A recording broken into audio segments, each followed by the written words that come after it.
Hey guys, Kid here of Burn One, bringing to you a little discussion on the 8-bar decks of Symphogear. I have two decks here today. There's a third deck, but honestly, once you see these two decks, you've basically seen every single Symphogear list for 8-bar. So what makes Symphogear so powerful and probably one of the best decks in the format right now, if not the best deck in the format, is its initial game plan is a very mid-range aggro deck is the best way I could describe it. Like your game plan going into level 2 is basically start executing your level 3 game plan for as cheaply as possible. So you have a lot of cost efficient early plays that have very powerful effects that combo off of your gold bar. One of the big strengths of 8 gold bar is that it's generally a very aggressive deck because with 8 gold bar triggers, you're going to get a lot of climaxes in hand, which means you're going to be slamming gold bar more often. We're going to take a quick look at this level 0 lineup here. We have the clean cut, obviously to enable the aggressive game plan, also give us more opportunities to trigger gold bar. We play 4 of the Shirabe Kirika Riki. This card is very powerful because it lets you grab any card with either of those names in it, as well as it's not limited to level 1s or lower. You can get anything. So this card is actually super powerful throughout the game, especially games where you for some reason get really lucky on your cancels and you start building a really good compression on top of like being able to start slamming out level 3s early. There are cases where you get stuck at level 1 and your hand is set up to be ready for level 2. You always want to usually grab one of these and hold on to one of these throughout the game, just so you can it's an easy pay 1+1 basically. We don't really care about our life total in this game or what our clock or stuff looks like unless we're trying to get to the next level, because our game plan is to literally kill our opponent as soon as possible and make the game as short as possible essentially. And this card also has on attack, give 1k power or whatever to a Kiriko Shirabe. The fact that you're able to salvage this and use it to level up, as well as grab key pieces for your early play game package, is really strong. This card's super, super good. I prefer this. It's part of the big reasons that I play Gold Bar over the choice Gold Bar lists you see around. I prefer this because I think on-play Rikis are way more powerful for the deck's general game plan compared to the on-reverse Miku that's played in the choice list. I think both lists are very powerful. Just Gold Bar plays more into a style that I like, whereas choice gives you a lot more deck control. Being able to play the choice combo and some other small pieces in the package is really good, but the fact that you still get to have this early game package is what makes it so powerful. It doesn't matter what you play, honestly. We play a couple of these gold 500 supports. Obviously, we're playing Gold Bar. It has a really good trigger effect. Every time you trigger a Gold Bar, you essentially mill 3 cards. You blind stock 1, top check 2, and then discard the rest. It's really powerful plussing. It helps you find pieces when you need it. Sometimes you trigger the wrong gold bar, you just ditch that gold bar, top check 2, you find the new gold bar that you need, or you find, like I said, a combo piece, which is really, really powerful. 8 gold bar, playing the combo that came in XV, you probably play this, or if you play a different gold bar combo, just being able to hit a gold bar at any point and giving something 1k till end of opponent's turn. Sometimes you can make your field actually quite annoying for your opponent to handle. And then obviously it's a Search Brainstorm, a self-tap Search Brainstorm, which is really good for the list. Next, we play 3 of this Kirika. It's really important. So it's on play. You can ditch your music character to the bond to the 2-1 event, which is the event that enables this deck entirely. This event is so dumb. Along with the level 3s, they are just so dumb. So this immediately lets us bond to it by ditching and searching your deck for a copy of it. The second effect, which is really powerful, is ditch a Climax salvage music character. What makes it so good, obviously, is we're playing 8-bar, so obviously we're going to have a lot of bars in our hand occasionally. And then here we have the level 0 Chris. It's when it goes from field to waiting, you can ditch 1 to top check 4, add a level 1 or higher to your hand. This can get events because it only searches for a level 1 or higher card. You show it to your opponent, add to your hand. This gives us some deck speed a little bit early on when we want to get through our first deck. And then the second effect that sometimes comes up occasionally is when it goes away when you can pay 2 salvage 1 off of this Chris. Really good, really good. So yeah, our entire level 0 lineup is just full of very, very strong, impactful cards overall. Like maybe the weakest card, honestly, in this is maybe the Global 500, but the fact that it has the treasure support, the gold bar effect on it, where you can ditch a card, top check 2, add 1, it still makes it really powerful. That's when we still play it. It's just a good card overall. A level 1 game plan. I'll go over the combo first here. So this is combo is it's 4,500 against an extra 1,000 power if you have 2 or more other music characters on the board. The Climax Combo with gold bar is that at encore step, if there is no card across from this, or the card across from this is reversed and your hand is 5 or less hand size, you can salvage a character from your waiting room. This was the initial combo most people used. I think this combo sucks generally. If you still want this effect, there is a different gold bar combo that's way better than this, I think, because it gets to the same power. You still have to reverse, but so if your opponent leaves empty rows, sometimes you can't get the salvage off. It's the reason I picked the combo I choose is a different one. But it's still like same power on reverse, salvage a character. Essentially, it's a different gold bar combo that gets the same range. I think if you're going to go with that, you might want to do that instead, depending on what the meta's like and how often you're getting to 1 first. It also really depends on how you shape your hand and how important those salvages are. One of the big drawbacks of this is, like I said, is if you have a 6-card hand, you can't salvage. So sometimes you get into scenarios where like you get a gold bar to hand and then off of triggering it, and then you have to do some weird funky scenarios where you gotta like ditch the gold bar without top checking 2, because the salvage is way more important than anything to fix your hand. That's why I don't really like this combo that much. It's a solid combo. I mean, if you only got the new set and like have the Rickies and you need to buy a couple pieces, this is okay to start off with, I think. But I think in the long run, this isn't the correct package to be using for a gold bar combo. We have 3 of this Shirabe on play power pump 1500. We need it. It's really important to be able to power pump to get over walls early on so you can get your salvages.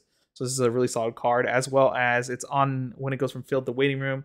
It's a top check 3 Rize, so you can reveal up to the top 3, pick 1 music character at the hand, and discard a card from your hand to the waiting room, discard the rest. So this is, again, it's a little bit more utility as far as milling your deck out a little bit faster, hand fixing, as well as giving you the power pump you might need to be able to beat standby boards because your combo requires a reverse. Finally, we play a 1 of this Shirabe. It's essentially just used as a climax swap. Instead of playing this card, you can also play, it's also Hibiki that's a climax swapper. It's more often used in the choice list because it has a secondary effect where you can pay 1, ditch 2, search for a Hibiki and a Miku. So there are some Miku cards used in that list to get some utility out of that climax swapper. Though I don't know how often it's actually really used for that. But it is still a very powerful card to keep in mind. And you can also, if you want more zeros for whatever reason to be more aggressive at 0, it can be played in this list as well. You could also even technically swap this out if you want to play that card. You can play the Hibiki back row, or not Hibiki, the Miku Brainstorm if you want, or something like that. Card's okay. It almost never really require it, just due to how like the game plan works and how you get climaxes in your hand, especially if you get into a compressed state. You almost have just too many climaxes, and you almost generally always have the climax you need. There are some scenarios where you don't, obviously, so it's important to have this. Just hold on to it if need be. But honestly, it's probably one of the weakest cards in the deck, in my opinion. Oh, it also has that it can't front attack things higher level than it, which can be a weird detriment sometimes. Next here, we play 2 2-1 counters. So our deck is mostly based around 2 things here. One is being really aggressive with cheap early play, so having something to protect them somewhat is like pretty good. So having a 2500 counter is all right. It makes it kind of awkward for your opponent. So usually your board's like 10-5 if you don't have the 2-1 support out. Instead, it's going to be about 10-5 on defense if you have the global 500. This puts them to 1300, so at least forces your opponent to get to 13-5, which can be awkward. If you have this out, it becomes really, really hard for your opponent to kill it without having like an early play that gets like 4500 with no backups on board.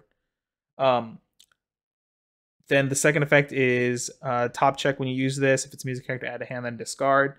The reason we play this over any other counter instead of playing like a 3-5 counter or a sat counter is usable if you'd like to try that out.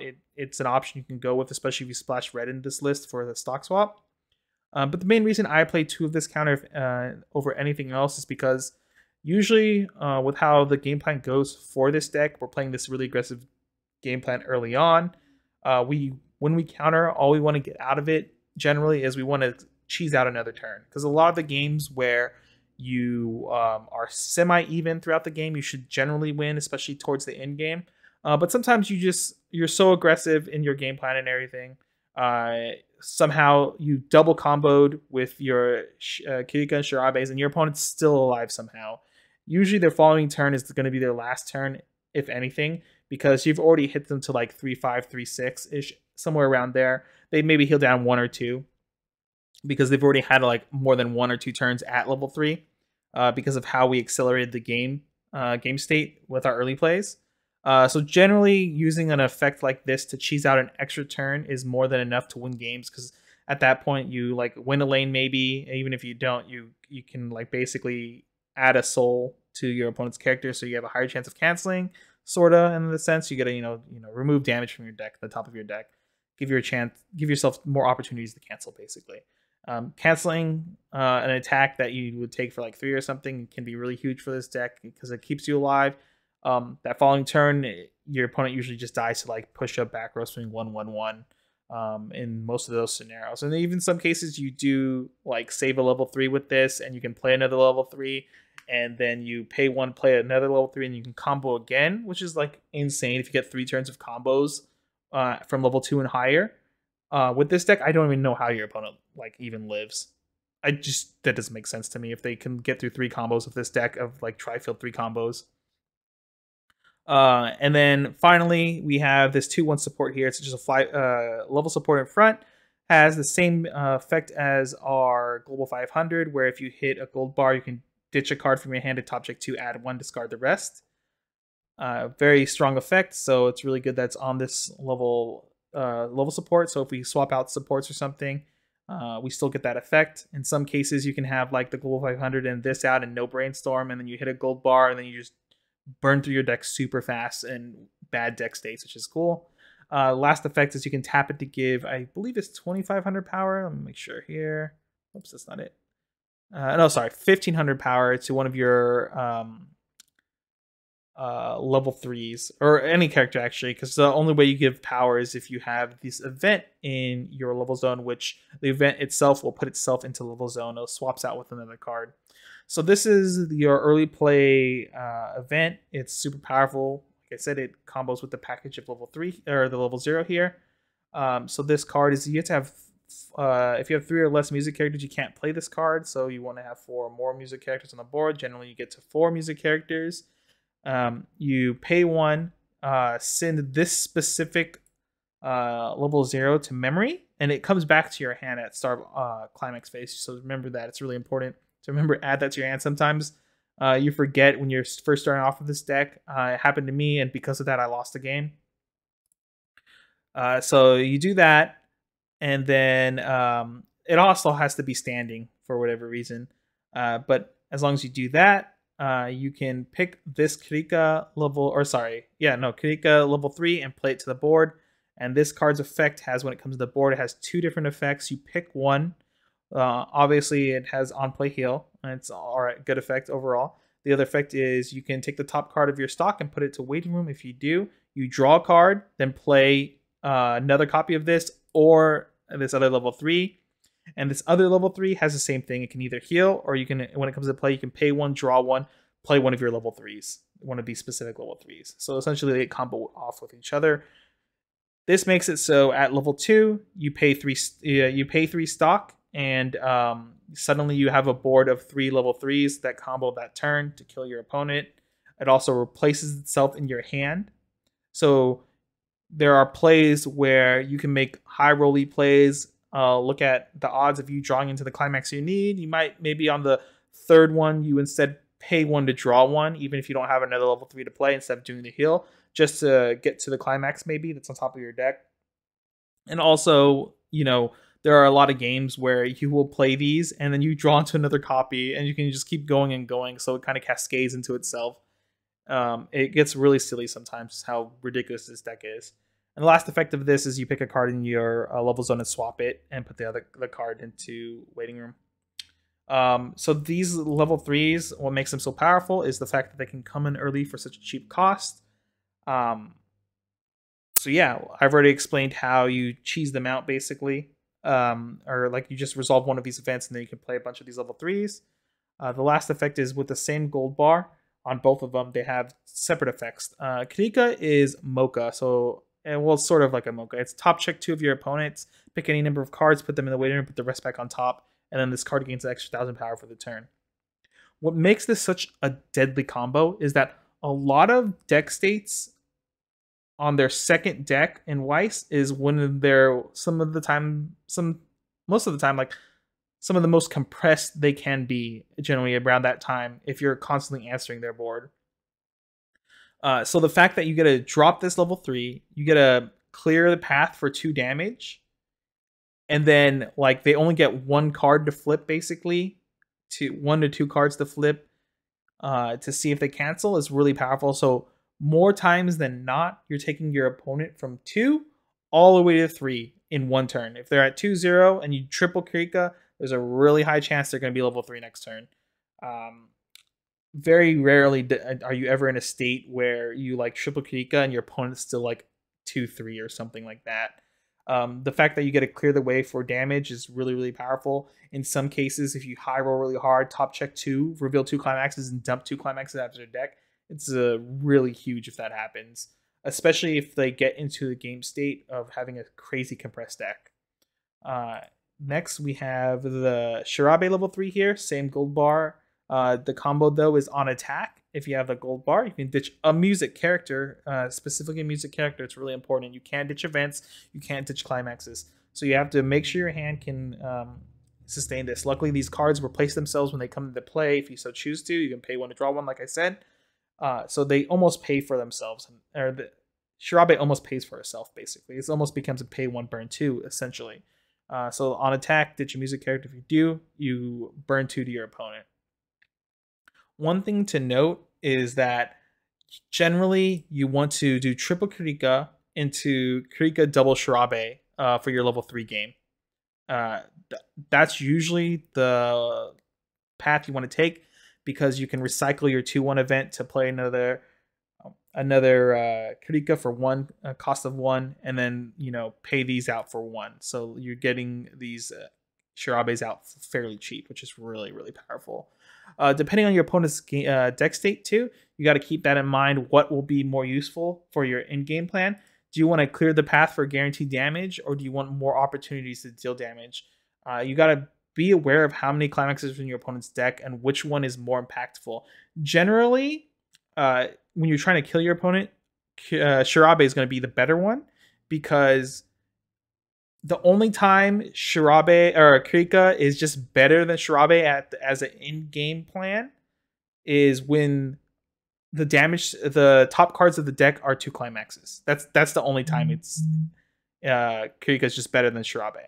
Otherwise, Shirabe does essentially the same thing. If there's only 1 climax, the burn 2 removes the climax from the top, and then you have an opportunity for that swing for 3 to go through.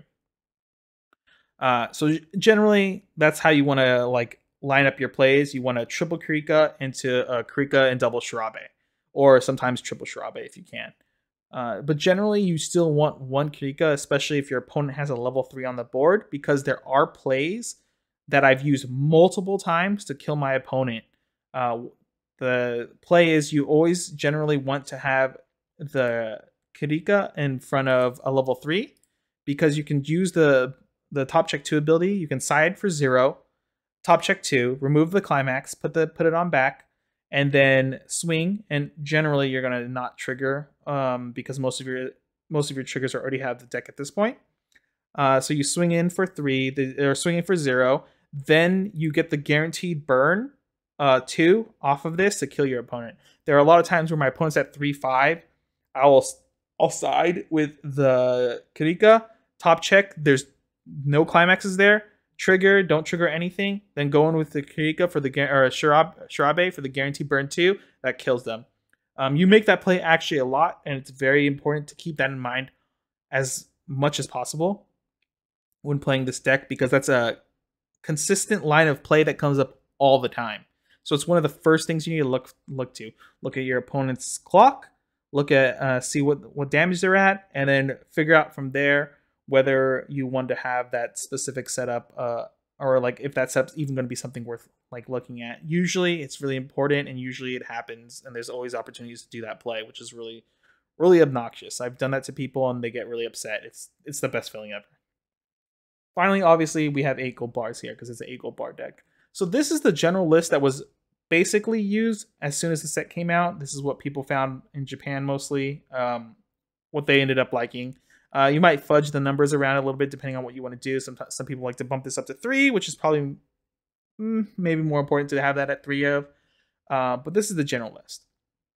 So if you want to get into a gold bar Symphogear and you basically only have the new set, this is something worth looking at, because I think the only old cards in this list are essentially this 2/1 Leafa counter, which they do have a 1/1 Leafa counter, I believe, in the new set, so you can just replace that if you'd like. And this 1/0 Climax Swapper is from an old set, and I believe these Rickies are from the set before this, which are now very expensive. But everything else in this list is from the new Symphogear set, so you can pick up all of this and just replace those cards out if you'd like, just to try it out before you want to invest more into the 8 gold bar Symphogear. So going on to this list here, this is my current list. I'm still making some alternate changes occasionally. I'm thinking of cutting this 1/0 out, but as you can tell, the general game plan and the general skeleton of the list is the same. We still have the same level 3s, we still have the same level 2 packages. Basically all the cards here are cards you already know of from the first list, but we have a new Climax Combo here. I prefer this Climax Combo over others because this one plays better into fighting other boards that want to just fight for board and make it hard on me, whereas I think it's more important to get the salvage off no matter what, because going into level 2, my game plan is I want to triple Krika every turn. So look, we're just going to go over the cards that are different here. So I think we'll just actually start off with this level 1 combo. Let me explain it. So this is another gold bar combo that's on attack salvage. You don't need any reverse or anything, but it has a condition. The condition is that your board needs to be nothing but Krika or Hibiki. If you watch Symphogear, it's flavor reasons you do this. It's kind of dumb. But because of that, we have to make some concessions with the list. Mainly, the Brainstorm is the only issue at level 0 that's going to give us a lot of problems resolving this combo. After a while, I played this list with the Shirabe Brainstorm instead of the Hibiki one, and it made my hand awkward sometimes because I just want to play the card down on the board more often than not. And then it just made it too awkward, so we ended up swapping out to the Hibiki Brainstorm. It's just basically a self-tap salvage Brainstorm. This way, we still can get our combo off with no issues because our entire board is Hibiki or Krika. The second thing about this is that it can only salvage Hibiki or Krika. So because of that, you would think like, oh, maybe that's a big issue. But if you take a look at this list, let's see what cards we can't salvage. We can salvage everything at 0. We can salvage everything at level 1 except for the 1/0 Power Pump and also Rize on death or on waiting room placement, and then the 1/0 Climax Swap. Like I said, there is a Hibiki one that you can grab. I'm considering swapping over to the Hibiki one, but generally the Climax Swap has been I want to say the least impactful card of the list. Like, as much as I play these lists, I don't even think I've once ever used this effect. Like, maybe I've played it before. If I had a Dirtle at 1 and extra turn, I've played this on the board and like crashed it into something or whatever. But generally, this card has been the least impactful, like, overall. I don't know if I'm just high rolling on my Climax or holding Climaxes like well or whatnot, but generally I never had to swap out Climaxes. It's still a really important piece, so consider swapping this to the level 0 Hibiki, just so I can salvage it if need be, and it won't cause any issues with my combo. This here is more, we no longer really care about the fact that our level 1 combo can't reverse a lot of things, since this is only generally going to be 6,000 to 6,500 power if we don't give it any power pumps or anything like that.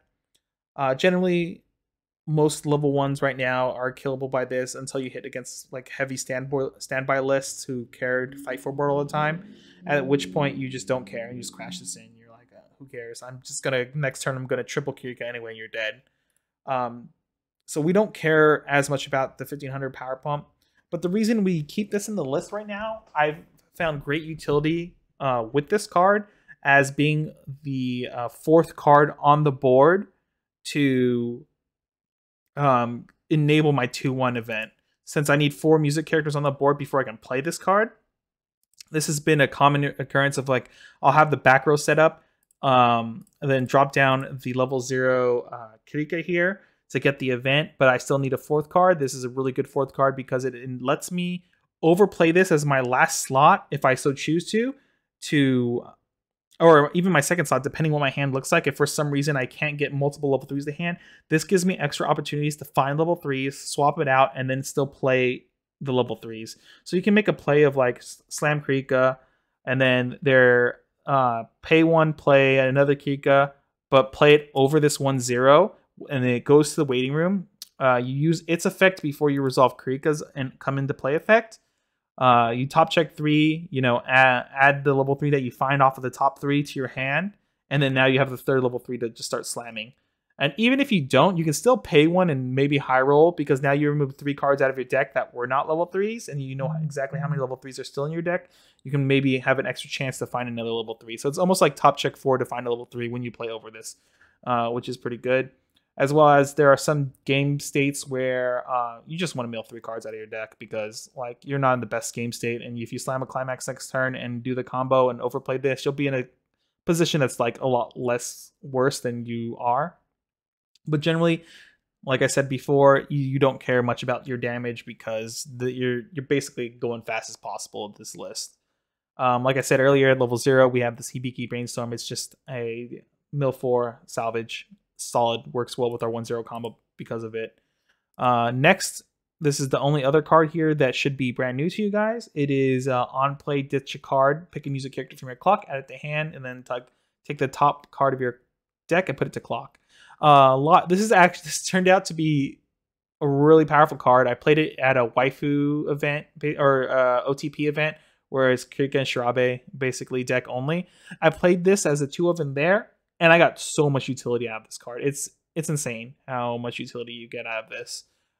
Because you're always going to have a lot of cards in your, generally at like level 0, level 1 in your clock, especially if you get that good compression off early. This lets you like hand fix for random cards that are stuck in your clock, which is really good. A lot of times you'll be in deck states where you're like, crap, all my level 3s are still in my deck. You know you're going to take them for damage. So say you like combo off at level 1 and you salvage like 1 level 3 and you have one of these level 0s in there, and you know for a fact you have a bunch of 3s in your deck still.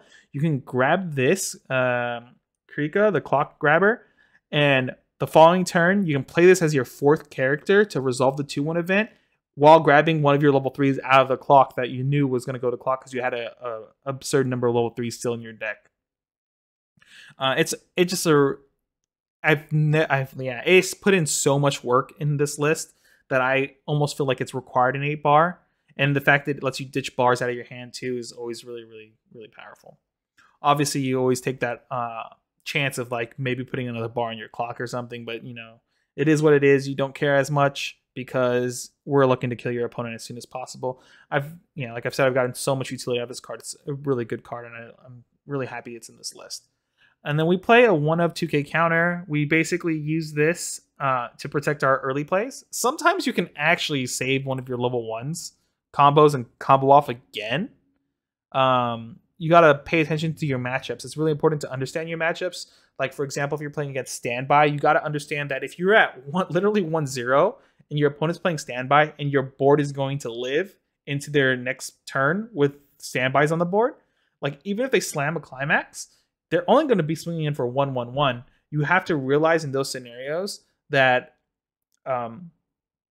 you're going to spin an entire another turn at level 1. So you got to be conscious of the matchup a lot to know whether do I grab this 2k counter instead of something else, because if I grab this 2k counter with a global 500 support. This goes to 1075, so you can kind of contest lanes, maybe save this in some matchups. If not, but you gotta be really aware of those decisions, as well as like 102k counter to save one of your early plays is always good. Depending on how fast the game state is going, most of your games are going to be really quick. So usually having some kind of protection that's costless is always really good. So I threw that in here. It's been hit or miss on how good it is. Sometimes you actually just slam it on the board as an attacker later in the game. It's like whatever. But the fact that it has Krieg in the name is important. Like I said, it lets us salvage off of it. But generally, your combo turn, you're just grabbing level 3 Krikas or level 0, or this is level 0 Krika to combo off level 2. Like I said, everything else is the same.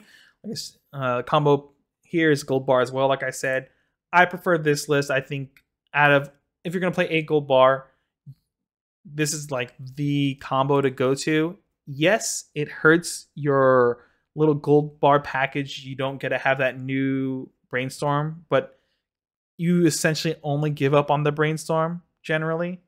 If this set didn't have Ricky, like this Ricky, I think this combo would suck. But the fact that almost every game you play this with, you generally get 2 or 3 combos off every time at level 1. I've never had less than 2. And even in those cases where I got less than 2, you have like situations where you can abuse this clean cut and clean cut one of your 1-0 combos to the back row, and then just do it again next turn because you're going to be stuck at level 1 because you're like playing against standby or something weird like that. And depending on your compression and everything like that. But yeah, that's essentially it. If you guys have any questions about this or want me to go more in depth about matchups and how to play out this deck at every level, I can do that. Other than that, I hope you guys have a nice day. And if you're thinking about playing Ankle Bar Symphogear, I think this is the list to play. Try it out. You'll probably enjoy it. Oh, sorry. I just want to throw it out there. There's another gold bar combo. I know I said this earlier. I don't have it listed here, but it's essentially another Krika from another set, but it's like if it reverses the battle opponent, then you can salvage. I prefer this because having to like not meet a real condition, which is like play Krika, play Hibiki at level 0 and 1, is basically not a condition essentially. Ever since I moved the Shirabe Brainstorm, the Shirabe Brainstorm itself is pretty powerful, but I value the fact that this can grab specific cards, whereas the choice combo doesn't let you grab specific cards because it's a top check 4 add 1. But the choice combo does give you access to better deck manipulation on your first deck for sure, as well as hitting a choice off of your level 3s and stuff can feel really powerful. The biggest, at least in my opinion, the reason you play choice over gold bar is 1, you value the deck manipulation more, and 2, you value the choice trigger more. I don't think there is a wrong or not, I don't want to say wrong or right, but I mean, right now I don't believe either of those decks are more powerful than the other. I think generally you get a little bit, you can alter your game plan a little bit with the choice combo in a sense, because it's a little bit more flexible in the sense that you don't have to have a board of just Hibiki and Krika. You can have whatever you want since it's just like for music characters. But both combos essentially work around fighting against decks that also fight for decks that fight for board and are really hard to get reverses on. I just prefer this because I prefer a gold bar because slamming gold bar return feels really good. Let's be honest. Besides that, like I said, hope you guys have a good day. If you're looking to 8-bar Symphogear, I think this is the deck to play. Try it out, check it out, slam it together and see how it goes. Let me know in the comments below if you enjoyed this deck. And if you have any questions or have any questions about matchups and stuff, let me know in the comments. Maybe I'll make another video. Otherwise, I think Nico will be coming out with a choice gold bar list of Symphogear soon, and he'll go over the reasons why he enjoys that list over 8 gold bar. Have a good one, everyone.